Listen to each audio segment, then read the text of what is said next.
All right, welcome back everyone to today's explainer. So we've actually hit a really huge milestone today, day 18 of your Next.js journey. If you've been following along with the material, you know this is kind of that magic inflection point. It's where all those individual pieces of syntax we've been looking at finally start snapping together into a much bigger picture. Today, we're basically celebrating that progress by breaking down a critical source document that maps out literally everything you've achieved so far. Okay, let's dive into this day 18 code review. You can really think of this explainer as your ultimate blueprint to totally solidify your progress. We're going to take the exact checklist from our source text and unpack the whole shebang into a mental model that you can carry straight into your very next build. So here's our quick roadmap for today. First up, the Next.js code review itself. Second, server and client boundaries. Third, data fetching and APIs. And finally, number 4, environment variables and performance. All right, starting off with section 1, the Next.js code review. Just take a look at this checklist straight from the source. Server and client boundaries, data fetching, API routes, environment variables, and performance. Now, in the modern Next.js ecosystem, you gotta remember, these aren't just random topics, right? They are the absolute core mechanisms that separate a fragile little local app from a seriously robust production-ready architecture. Moving right along to section 2, server and client boundaries. And this brilliantly illustrates that exact separation we're talking about. I want you to think of the server boundary kind of like the kitchen in a super busy restaurant.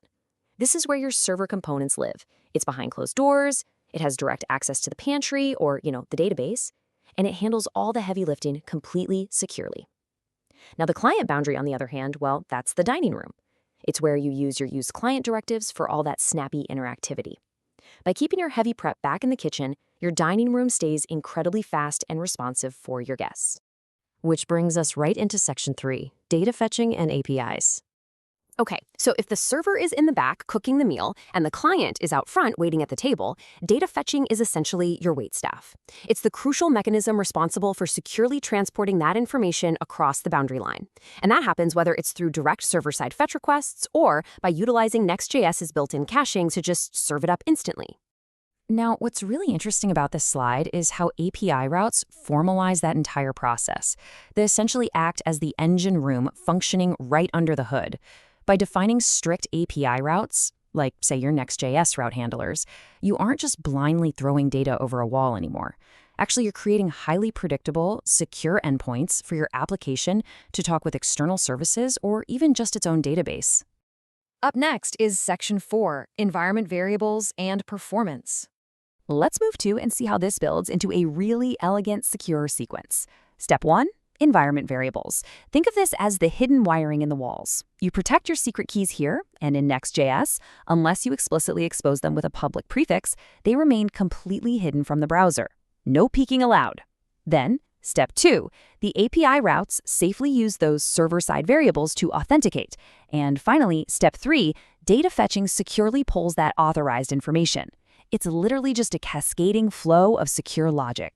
And honestly, all of that careful planning, all of those boundaries, the routes, the hidden variables, it all leads us to this, performance.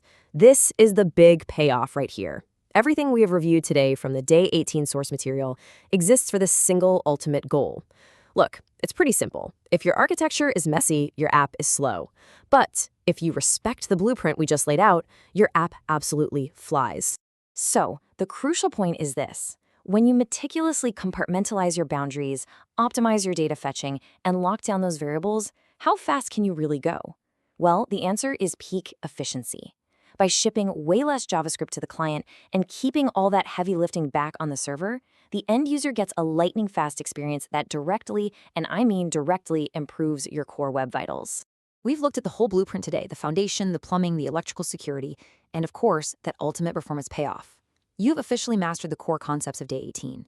But here is the real question I want to leave you with.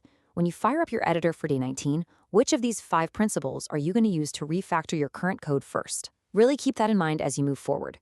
Thanks so much for joining me on this explainer, and I'll see you next time.